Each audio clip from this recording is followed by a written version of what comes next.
नारद जी बोले कि भगवान कोई नहीं आया।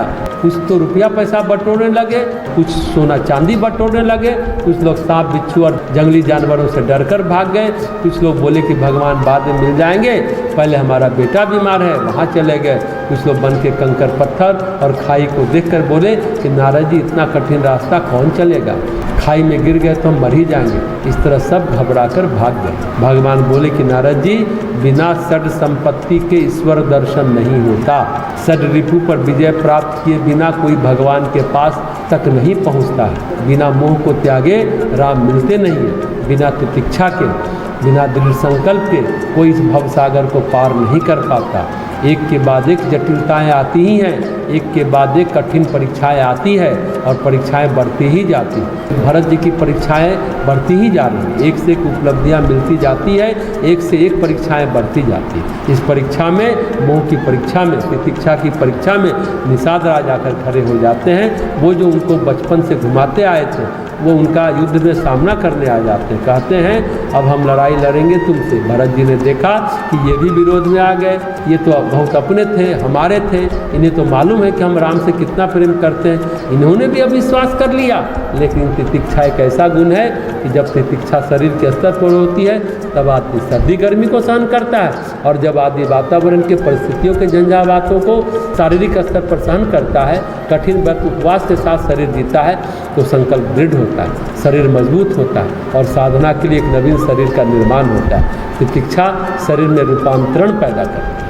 जब तितिक्षा मानसिक स्तर पर होती है, सुख दुख सहन करना जब सीख जाता है मन, तो मन अविचलित होता है, एकाग्र होता है, हर परिस्थिति में वो शांत रहना सीख जाता है। तितिक्षा जब मानसिक स्तर पर होती है वो मन को स्थिर बनाती है, और तितिक्षा जब भावनात्मक स्तर पर होती है तब मोह त्याग दिए जाते हैं। और जब मोह समाप्त हो जाता है, जब मोह नहीं रहता, मोह नष्ट हो जाता है, और मोह नष्ट होना सामान्य बात नहीं है।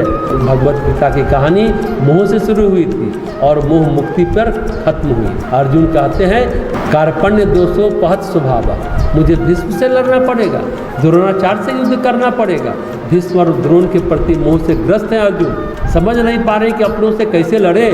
मोह झकझोरता है उनको, मोह विकल करता है, मोह विषाद में डालता है, मोह उनके शरीर में कंपन पैदा करता है। और जब मोह त्याग देते हैं अर्जुन, तो भगवान से कहते हैं नष्टो मोह स्मृति लब्धा त्वत्प्रसादान मयाच्युत, मेरा मोह नष्ट हो गया भगवान, अब मेरी स्मृति लौट आई, मुझे आपके साथ अपने रिश्ते पता चल गए। मोह क्या करता है? भगवान के साथ, परमात्मा के साथ जीवात्मा के रिश्तों को छुपा कर रखता है। मोह के आवरण में, माया के आवरण में हमें यह पता नहीं चल पाता कि असली रिश्ता किसका किसके साथ है। लगता है असली रिश्ता हमारा हमारे बच्चों के साथ है, हमारी पत्नी के साथ है, हमारे भाई बहनों के साथ है। इस तरह बहुत सारे रिश्ते हैं, लेकिन जीवात्मा का एक रिश्ता परमात्मा से भी है, ये पता ही नहीं चलता। जब ये मोह के धागे टूटते हैं, मोह के आवरण टूटते हैं, जब मोह समाप्त होता है, तब पता चलता है कि ये रिश्ते तो नकली हैं, असली रिश्ता तो जीवात्मा का परमात्मा के साथ ही है। अर्जुन कहते हैं नष्टो मोह स्मृति लब्धा, यानी मोह नष्ट हुआ और स्मृति प्राप्त हुई। भरत के साथ भी ऐसा है। भरत तो भगवान नारायण के अंश थे, भगवान नारायण की चेतना के अविभाज्य स्वरूप थे भरत। भरत का नाता तो राम से सदा से था, अयोध्या के राजकुमार बनने से पहले से थे। जब माता कैकेयी से उनका मोह टूट गया, जब रिश्तों से मोह टूट गया, तो राम का रिश्ता वैसे वैसे प्रकट होने लगा।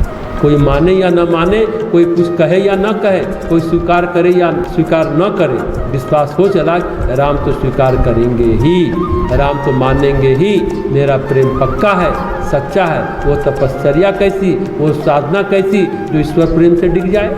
मीरा कृष्ण के प्रति प्रेम में विकल थी, मीरा कृष्ण के प्रेम से बंधी थी, रिश्ते उनके टूट गए, छूट गए, कोई बात नहीं, कहती है सारी चीज़ें टूट जाए तो कोई बात नहीं। एक भजन है ना मीरा का जिसमें वो कहती है, जो तुम तोड़ो कान्हा मैं ना ही तोड़ूं, तुम संग तोड़ कृष्णा कौन संग जोड़ूं। हे कन्हैया, तुम अगर तोड़ भी दोगे तो मैं नहीं तोड़ने वाली, मैं रिश्ता तो तुम ही से रखूँगी। तुम्हारा ईश्वर का प्रेम ऐसा ही होता है, कोई माने या न माने, कोई शंका करे तो करता रहे, नगरवासी अपयश दे तो देते रहें, निषाद राज भले ही संदेह करते रहें तो भी ऐसा नहीं कि घबरा करके भरत नहीं जाएंगे चित्रकूट, भरत जाएंगे चित्रकूट। परीक्षा होती है तो होती रहे, ये तितिक्षा ऐसी ही होती है। उपनिषद कहता है उत्तिष्ठ जागृति प्राप्त वरान निबोधता। एक स्थान पर कहता है क्षुरस्य धारा निशिता दुरत्या दुर्गमन पथस्थ कवियो बदंती। छुरी की धार पर चलने के समान है, निशिता दुरत्या बहुत ही दुष्कर है, दुर्गमम पथस्थ अति दुर्गम पथ है, ऐसा वो कहते हैं। जो इस पर चल करके आए हैं उस छुरी की धार पर चलना ही तितिक्षा है। जब उपनिषद कहता है उठो जागो और प्राप्त करो, और जब वो कहता है कि छुरस्य धारा ये छुरी की धार है, निष्ठा दुरत्या बहुत कठिन धार है, बहुत पैनी धार है, कट जाओगे और अति दुर्गम पथ है, ऐसा वो कहते हैं जो इस पर चले हैं। भगवान बुद्ध की जीवन कथा है, कविता में लिखी है, संस्कृत काव्य है, उसका नाम है ललित बिस्तर। जब बुद्ध आसन पर बैठते हैं, तितिक्षा के लिए संकल्पित होते हैं तो कहते हैं यहाँ शनै सुष्यत में शरीर, इस आसन पर बैठ करके मेरा शरीर सूख जाए, त्वचा मांस अस्थियाँ गल जाए, लेकिन जब तक मैं बहुकल्प दुर्लभ बोधि ज्ञान प्राप्त न कर लूँगा तब तक ये आसन नहीं छोड़ूंगा।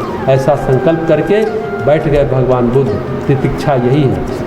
संकल्प में फिर कितने ही विघ्न आए, कितनी ही बाधाएं आए, हिलना डुलना नहीं है, हटना नहीं है, सहन ही करना है। कुछ भी हो, चाहे जो कुछ भी हो, होता रहे, सहन करें।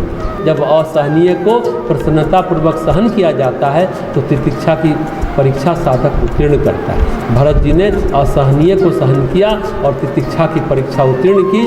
भरत जी ने मोह के धागे तोड़े, माता के साथ, नगरवासियों के साथ सबसे मोह टूटता गया, रिश्ते बने बिगड़े, लेकिन राम की ओर बढ़ना ही बढ़ना है। जब भरत बढ़ते ही गए चित्रकूट के लिए, राम से मिलन के लिए, उनका पथ प्रशस्त होता गया। तो आज की बात यही समाप्त करते हैं।